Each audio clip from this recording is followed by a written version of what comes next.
Well, welcome back into the garden here at Gardener's Cottage in North Norfolk. We're taking the opportunity after some really heavy rain to crack open one of these compost heaps.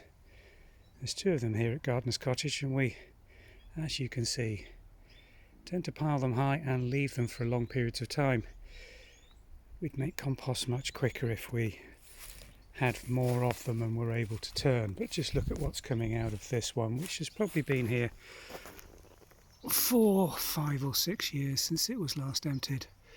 Beautiful, friable compost. Just look at this stuff, it's absolutely beautiful. There's a fair bit of grit and gravel come in with it, and I think that's probably been from where we've collected leaves and leaf mould from the driveway, and when we're collecting that, particularly of the pine needles, it's very difficult to get all the gravel out of it. So a fair bit's come into this compost heap, and you can see almost layers of sediment where different things have been added to this heap over the year. Good indicator of when it's ready is not just on the top, but things start rooting into it and growing in the top. That's usually a sign that it's well rotted, and if the top layer's doing that, then the deeper layers are going to be really ready for excavation. And now what we're doing is emptying this compost heap very gradually. We haven't got a wheelbarrow here, so it's a manual job.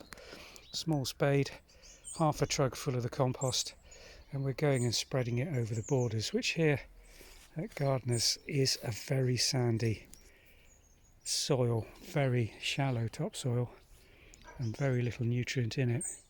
So by getting some of this compost on at this time of year, especially after the heavy rain, it's going to act as a mulch, but also a lovely feed that's going to get drawn down into the soil over the winter months by the worms and the birds working their way through it. You can see the robin following us around this garden as we do so, and hopefully it will really help improve the growth and vigour of the plants we grow here over the next 12 months.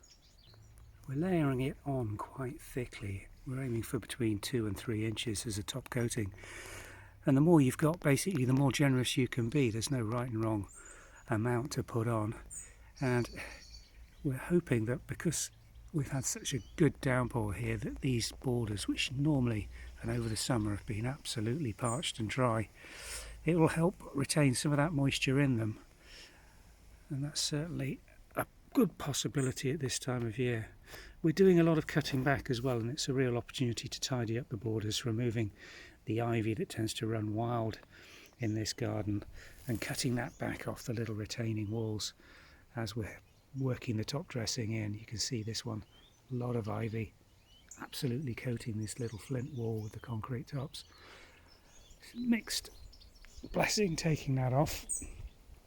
These walls are now 60 years old and very soft in places. Got to be careful not to remove too much of the ivy, otherwise they just crumble. There's an element of them holding the wall together. And you can see here in this little dry herb border we've got a few chives, a bit of marjoram, all looking very end of seasonish, and I think a good tidy up here, cutting this lot back and getting some of that top dressing in, is really going to help this little border retain its vigour in the coming year. Now, I know as a rule everybody says don't feed agapanthus, they do far better if they're left unfed and are struggling, but this poor one here really did very little this year.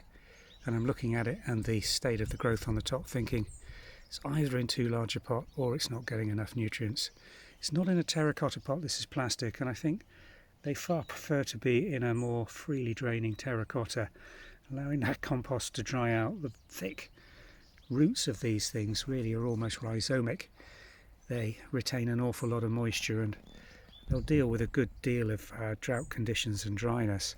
But I'm going to use some of that compost just to lift the level in here and introduce a little bit of nutrient and feed into this, and we'll see how it does next year, because really I've got nothing to lose short of trying to get these rhizomes out, and that's going to be a job and a half. If anybody's ever tried lifting and dividing established patches of agapanthus, they'll know what a terrible job that is. You've got to be really quite quite draconian in cutting them up.